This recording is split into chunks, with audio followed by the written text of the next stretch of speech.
ஆதித்யாயச சோமாய மங்களாய புதாட்ச குருச்சுக்கர சனி அம்ச ராகுவே கேதுவே நமக. அனைவருக்கும் வணக்கம். நான் உங்கள் அஸ்ட்ரோ புவனேஸ்வரி, பாரம்பரிய ஜோதிடர் மற்றும் திருமண பொருத்த நிபுணர். நீங்கள் நம்ம சேனலை ஃபஸ்ட்டு டைம் பார்க்குற மாதிரி இருந்தால் சேனல் சப்ஸ்கிரைப் பண்ணிவிட்டு பெல் பட்டன் கொடுத்து ஆல் ஆப்ஷன் கிளிக் பண்ணிக்கோங்க. அப்போ தான் நம்ம சேனலில் போடக்கூடிய ரெகுலர் பதிவுகள் உடனடியாக உங்கள் கவனத்திற்கு வரும். நம்ம சேனலில் தொடர்ந்து நிறையா கோச்சார பதிவுகள் பார்த்துட்டு வந்துட்டுருக்கோம். அதன் வரிசையில் நம்ம இன்றைக்கி பார்க்க போகிறது தனுர் ராசி மற்றும் தனுர் லக்னத்திற்கு கோச்சார சூரிய பகவான் மற்றும் புதன் பகவான் இணையக்கூடிய புத ஆதித்யா யோகம் உங்களுடைய ராசிக்கு 9ஆம் பாவகத்தில் அமைஞ்சிருக்கக்கூடிய பலன்கள் எப்படி இருக்க போகுது, உங்களுடைய தொழில் ஸ்தானாதிபதியான புதன் பகவான் மற்றும் 9ஆம் அதிபதினு சொல்லக்கூடிய பாக்கியாதிபதி உடைய பலன்கள் எப்படி இருக்க போகுது அப்படிங்கிறத வாங்க பார்க்கலாம். தனுசு ராசி மற்றும் தனுசு லக்னம் காலபுருஷனுக்கு இது 9வது வீடு. இங்கே வந்து பார்த்திங்கன்னா குரு பகவான் மூலத்திரிகோணம் பலம் பெறக்கூடிய வீடு. இந்த ராசியை பொறுத்தவரையும் எந்த கிரகம் ஆட்சியும் பெறாத வீடு, எந்த கிரகம் உச்சமும் பெறாத வீடு. அப்போ தனுசு ராசியை பொறுத்தவரையும் எல்லார்கிட்டையும் சமமாக இருக்கக்கூடிய மனப்பான்மை ரொம்ப அதிகம். ஏழை பணக்காரன் அப்படிங்கிற பாகுபாடு பார்க்க மாட்டாங்க. கடுமையான உழைப்பாளி. எந்த ஒரு விஷயத்தையும் ஆணாக இருக்கட்டும் பெண்ணாக இருக்கட்டும், இங்கே இருக்கக்கூடிய நட்சத்திரங்கள் குரு வீட்டில் இருக்கக்கூடிய கேதுவுடைய நட்சத்திரமான மூலத்துக்கு தனி பவர் இருக்கா அப்படின்னு கேட்டிங்கன்னா தனி பவர். எந்த ஒரு விஷயத்தையும் அடம் பிடிச்சி அந்த விஷயத்தை அப்படியே செஞ்சு காமிப்பாக்கிறதுக்கு மூலத்தை தவிர வேறு எந்த நட்சத்திரமும் அந்த மாதிரி செயல்படாது. அந்த அளவுக்கு வந்து பார்த்திங்கன்னா ஆன்மீகத்தில் அதிக பற்றுடைய நட்சத்திரம்னு கூட சொல்லலாம். நிறைய விஷயங்கள் நம்ம மூலத்தை பற்றி பேசிகிட்டே போகலாம். மூலம் நட்சத்திரத்தில் பிறக்கக்கூடிய பெண்கள் வாழ்க்கையில் வந்து பார்த்திங்கன்னா கடுமையான உழைப்பால் உயர்ந்தவங்க அப்படின்னு சொல்லலாம். மற்ற எந்த நட்சத்திரம் கம்பேர் பண்ணும்போது ரொம்ப மன தைரியம், தன்னம்பிக்கை இது எல்லாமே அதிகமுடைய ராசி. எப்போவுமே சீக்கிரம் சோர்ந்து போவாங்களா அப்படின்னு கேட்டிங்கன்னா சோர்ந்து போக மாட்டாங்க. மற்றவங்களுக்கு கெடுதல் நினைக்காத ராசி. ஒன்று இப்படி நடந்துட்டால் கூட அதையோ ஏன் அப்படி நினச்சிட்டோம், நம்ம இப்படிலாம் நினைக்க மாட்டோமே அப்படிங்கிற மாதிரி நினைப்பிலேயே அதை தடுப்பாங்களா அப்படின்னு கேட்டிங்கன்னா தடுப்பாங்க. அந்த அளவுக்கு நம்ம சொல்லிகிட்டே போகலாம். தனுசு ராசியை பொறுத்தவரையும் யாருக்கும் எதுவுமே தீங்கும் விளைவிக்க மாட்டாங்க. அந்த தீங்கு விளைவிக்கிற கூட சேரவும் மாட்டாங்க.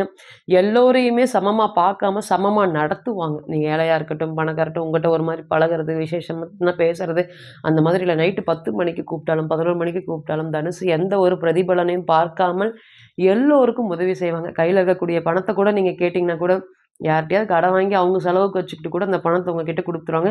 திருப்பி கேட்குறதுக்கு கூட தனுசு அவ்வளோ சங்கடப்படுவாங்க. அந்த அளவுக்கு வந்து பார்த்திங்கன்னா நல்ல நேர்மையான ராசியும் கூட. இன்றைக்கி வந்து பார்த்திங்கன்னா இந்த ராசி மாதிரி கஷ்டப்படக்கூடிய நபர்கள் யாருமே இல்லை அப்படிங்கிற அளவுக்கு ராசிநாதன் 6ஆம் இடத்துல போய் உட்கார்ந்துருக்கிறப்போ திரும்பிய பக்கம் எல்லா கடன் சுமைகளோடு வாழக்கூடிய ராசியா அப்படிங்கிற அளவுக்கு வந்துருச்சா அப்படின்னு கேட்டிங்கன்னா வந்துருச்சு. வேலைக்கு அதிக முக்கியத்துவம் கொடுக்கறதுனால இந்த வேலை சார்ந்த விஷயத்தில் நல்ல ஒரு மதிப்பை கொடுத்தாலும் திருமண பந்தத்தில் வந்து பார்த்திங்கன்னா கடுமையான மன போராட்டத்தையும் காயத்தையும் கொடுத்துருக்கா அப்படின்னு கேட்டிங்கன்னா இருக்குது.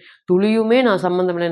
நானும் என்னுடைய ஒய்ஃபும் வந்து பார்த்திங்கன்னா எந்த ஒரு பிரச்சனைகள் இல்லாமல் திருமண வாழ்க்கையை ஸ்மூத்தாக கொண்டு போயிட்டு இருந்தோம். ஆனால் இன்றைக்கி இது நடக்கிறது எல்லாமே இந்த 1.5 வருட காலமாகவே வந்து பார்த்திங்கன்னா குரு பகவான் ராகுவோட இணைஞ்சார். 5ஆம் பாவகத்தில் இணைஞ்சார். இன்னைக்கு ராகு 4ஆம் இடத்துல இருக்காரு. சனீஸ்வர பகவான் வக்ரம் பெற்று 3ஆம் பாவத்தில் உங்களோட ராசிநாதன் 6ஆம் பாவம். வருட கிரக கோள்கள் எல்லாமே வந்து உங்களுக்கு ஆப்போசிட்டாக தொழில் ஸ்தானத்தில் 10ஆம் இடத்துல கேது பகவான்.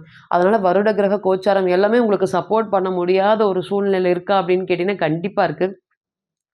குரு பகவான் எப்போ 6க்கு போனாரோ அன்றைக்கே வந்து பார்த்திங்கன்னா திருமண உறவில் கசப்போ அந்த கசப்பில் வந்து பார்த்திங்கன்னா எனக்கும் என்னுடைய மனைவிக்கும் துளியுமே வந்து அதில் வந்து எங்களால் பிரச்சனைகள் வரல. 3வது நபர்களால் பிரச்சனைகள் வந்து நாங்கள் நிறையா பிரச்சனைகளை சந்திக்கிறோம்.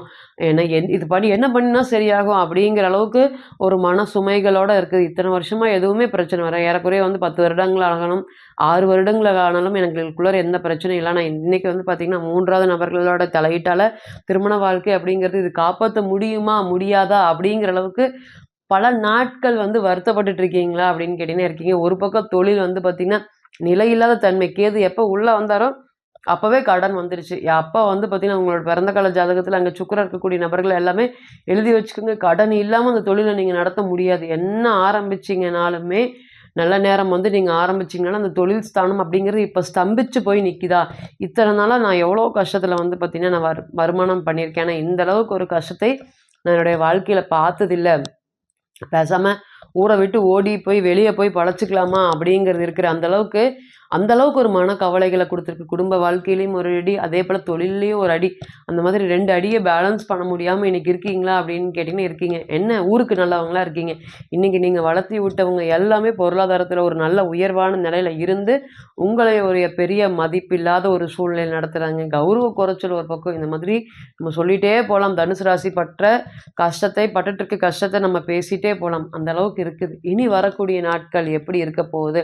இந்த புத ஆதித்யா யோகம் தனுசுக்கு எப்படி சப்போர்ட் பண்ண போகுது அப்படின்னு கேட்டீங்கன்னா, முதல்ல 9ஆம் இடம் பலம் பெறுது. அப்போ எந்த ஒரு ராசியிலயும் வந்து பார்த்தீங்கன்னா, லக்னத்துக்கும் 9ஆம் அதிபதி நல்லா இருக்கணும், 5ஆம் அதிபதி நல்லா இருக்கணும். நம்ம ஏன் சொல்றோம்னா, நமக்கு கஷ்டமான காலங்கள் வரும்போது 9, 5 ராசியும், ராசியாதிபதியும் இல்ல லக்னத்தோட தொடர்பு இருந்தா நம்ம தாங்கக்கூடிய வலி வந்து ரொம்ப குறையும். நம்ம ஒரு பிரச்சனையிலேருந்து மீண்டு வெளியே வந்துரும். கடைசி நேரத்தில மாட்ற மாதிரி இருக்கும். ஆனா வந்துரும். அதுக்கு எல்லாத்துக்குமே காரணம் 5, 9 பலம் பெற்ற ஜாதகங்கள் வாழ்க்கையில எந்த ஒரு பெரிய பிரச்சனையை சந்திக்கும்போது ஓடி வந்துருவாங்க. அப்ப 5, 9 பலவீனம் அடைஞ்சவங்க மட்டும் தான் நமக்கு 6, 8, 12ஓட தசாபுத்தி வரும்போது நிச்சயமா நம்ம மாட்டிக்கொள்றோம். அப்படியே வந்து பார்த்தீங்கன்னா, லாபகரமா நம்மளை பிடிச்சுக் கொள்ளுது. அது நம்ம என்ன நினைக்கிறோமோ, அதனாலேயே நமக்கு ஒரு கடனை ஏற்படுத்தி குடுக்குறதோ, இல்ல அழிவை ஏற்படுத்தி குடுக்குறதோ ஏற்படுத்தி குடுக்கும். இன்னைக்கு வந்து பார்த்தீங்கன்னா, 9ஆம் இடம் பலம் பெறுவதனால முதல் தர யோகம் என்ன அப்படின்னு கேட்டிங்கன்னா, உங்களுடைய அப்பாவுடைய ஆதரவு. எந்த ஒரு விஷயம் ஆரம்பிச்சாலுமே எனக்கு சாட்டிஸ்ஃபிகேஷன் அப்படிங்கிறது ரொம்ப குறைச்சலா இருக்குது. மன திருப்தியோட இல்லாததா ஒரு வேலை செஞ்சுட்ருக்கேன். நான் வேலைக்கு போற பக்கமே எனக்கு தெரியுது. "என்னங்க நல்லா தானங்க வேலை செஞ்சுட்டு இருந்தீங்க. என்னங்க இப்படி ஆயிடுச்சு?" அப்படின்னு சொல்ற அளவுக்கு தான் உங்களுடைய வேலைகள் இருக்கா அப்படின்னு கேட்டிங்கன்னா, கண்டிப்பாக இருக்கு. இனி வரக்கூடிய காலங்கள் இதெல்லாமே படிப்படியாக குறையுமா அப்படின்னு கேட்டிங்கன்னா, கண்டிப்பாக படிப்படியாக குறையும். எந்த ஒரு சூழ்நிலையிலுமே வந்து பார்த்தீங்கன்னா, பிரச்சனையிலிருந்து விடுபட்டு ஓடி வரதுக்கு உண்டான ஒரு நல்ல யோகத்தை ஏற்படுத்தி குடுப்பாரா சூரிய பகவான் அப்படின்னு கேட்டீங்கன்னா, கண்டிப்பாக ஏற்படுத்தி குடுப்பாரு. தொழில் ஸ்தானாதிபதி 7ஆம் அதிபதி 9ஆம் அதிபதியோட இணையறது என்ன அப்படின்னு கேட்டீங்கன்னா, நெறைய திருமணத்தில பிரச்சனைகள் வருது. திருமணம் சம்மந்தப்பட்ட விஷயத்தில பிரச்சனைகள் வருது. யாரு பேசினாலுமே இந்த பிரச்சனைய சரி பண்ண முடியல அப்படின்னு சொல்லக்கூடிய நபர்கள் அனைவருக்குமே இந்த நேரம் கணவன், மனைவி காம்ப்ரமைஸ் எப்பொழுதெல்லாம் 7, 9 தொடர்பு பெறுதோ, அப்பல்லாம் வந்து பார்த்தீங்கன்னா, நம்ம திருமணத்த டைவர்ஸ் அப்படிங்கிறது கொண்டு போகவே முடியாதுங்க. அப்படி முடிஞ்சுச்சுன்னா, அதுக்கு இன்னொருத்தர் தான் காரணமா இருப்பாங்களே தவிர, ஜாதகரோ, ஜாதகியோ காரணமா இருக்க மாட்டாங்க. இன்னைக்கு 7, 9 தொடர்பா இருக்கறனால, பரவால்ல திருமண வாழ்க்கை ஃபெயிலியர் ஆகக்கூடாது அப்படிங்கிறதுக்கு கடுமையாக போராடுவாங்க. முன்னோர்கள் அல்லது வந்து பார்த்தீங்கன்னா பெரியோர்கள் பேசும்போது இந்த திருமண வாழ்க்கை சேர்ந்து வாழ்றதுக்கு உண்டான பெரியோர்களால வந்து பார்த்தீங்கன்னா, பேசி திரும்பி மறுபடியும் சேருவதற்கு திருமண வாழ்க்கைகள அமைச்சு கொள்வதற்கு இது ஒரு நல்ல நேரமாக இருக்குமா? அப்படின்னு கேட்டீங்கன்னா, கண்டிப்பாக இருக்கும். அப்ப 7, 9 தொடர்பு பெறதுனால நிச்சயமா இது ஒரு முதல் தர யோகம். அதே போல வந்து பார்த்தீங்கன்னா, வேலையில கடுமையாக உழைச்சிட்டுருக்கேன். எந்த ஒரு சூழ்நிலையுமே காம்ப்ரமைஸ் ஆகாதபடி உயர்ச்சிட்டுருக்கேன். எனக்குன்னு ஒரு நல்ல ஒரு பதவி, அடுத்த கட்ட வளர்ச்சியை நோக்கி ஒரு போஸ்டிங் இதெல்லாமே நான் எதிர்பார்க்கலாமா இந்த கோச்சார காலத்துல அப்படின்னு கேட்டீங்கன்னா, கண்டிப்பாக எதிர்பார்க்கலாம். 9ஆம் இடம் பலம் பெற்றாலே உங்களுடைய நிர்வாகம் சிறப்பாக இருக்கும். இன்னைக்கு நிர்வாகத்துல புத ஆதித்யா யோகம் இருக்கறனால பேரும், புகழும் அதிகமா பெற்று, அடுத்த கட்டத்துக்கு போறதுக்கு உண்டான ஜாப் சம்மந்தப்பட்ட விஷயங்கள் எல்லாமே நல்லதா நடக்குமா அப்படின்னு கேட்டீங்கன்னா, நல்லதா நடக்கும். அதேபோல மருத்துவ துறையில ஆல்ரெடி சூரியன் சம்மந்தப்படுறனால மருத்துவ துறையில மேனேஜ்மெண்ட்ல இருக்கக்கூடிய நபர்களுக்கு அனைவருக்குமே இந்த கோச்சாரம் ஒரு நல்ல ஒரு யோகமான கோச்சாரமாக இருக்குமா அப்படின்னு கேட்டீங்கன்னா, கண்டிப்பா இருக்கும். 10ஆம் அதிபதி 9ஆம் அதிபதியோட சேர்ந்து இருக்கிறதுனால தொழில்ல நெறைய இறக்கத்தை சந்திச்சுட்டேன். வாழ்க்கையில வந்து பார்த்தீங்கன்னா, நெறைய பெரிய ஏற்றத்தையும் பார்த்துட்டேன், இறக்கத்தையும் பார்த்துட்டேன். இன்னைக்கு வந்து என்னுடைய மாமனார் கிட்டயோ, என்னோட அப்பாகிட்டயோ கை கட்டி நின்னா, எனக்கு தேவையான பொருளாதாரத்த கண்டிப்பா குடுத்துருவாங்க. நான் நிக்கக்கூடாதுன்னு தொழில்ல ஜெயிக்கணும்னு கடுமையா போட்டி போட்டுட்டு இருக்கேன். இனி வரக்கூடிய காலங்கள், என்னுடைய அதிர்ஷ்டங்கள் பழைய மாதிரி ஏன்னா 9ஆம் இடம்ங்கிறது அதிர்ஷ்டம்.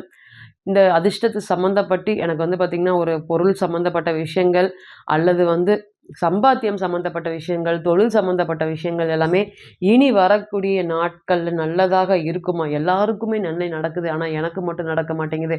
எல்லாரும் ரூ. 100க்கு முயற்சி போடுறாங்க. ரூ. 1000 எடுத்துட்டு போறாங்க. ஆனா, நான் வந்து பார்த்தீங்கன்னா, ரூ. 100 இல்ல ரூ. 200க்கு முயற்சி பண்றேன். ஆனா, எனக்கு வரக்கூடிய கைக்கு வரக்கூடிய காசு ரூ. 10 ரூ. 20 அந்த அளவுடைய மதிப்போட தான் எனக்கு சில சமயம் தோணுது. அதிர்ஷ்டம் இல்ல அப்படிங்கிற மாதிரி தோணுது அப்படின்னு நெனச்சு வருத்தப்பட்டுட்டு இருந்த உங்களுக்கு, இனி வரக்கூடிய காலங்கள் 9ஆம் இடம் பலம் பெறுவதனால, ஒரு உயர்தர யோகத்தை ஏற்படுத்திக் கொடுக்கும். நெறைய ஆப்பர்ச்சுனிட்டீஸ் எல்லாம் இந்த நேரத்தில வந்து கதவை தட்டுமா அப்படின்னு கேட்டீங்கன்னா, தட்டும். எப்பொழுதெல்லாம் 9ஆம் இடம் பலம் பெறுவதோ, அப்ப எல்லாமே நம்மளுடைய அந்த முயற்சி எல்லாத்தையுமே நம்ம எடுத்துக்கிட்டு, அதற்குண்டான வாழ்க்கையில ஒரு வெற்றி படிக்கல்லாம் அமையறதுக்கு உண்டான வேலையை பார்க்க தொடங்கலாமா அப்படின்னு கேட்டீங்கன்னா, கண்டிப்பாக தொடங்கலாம்.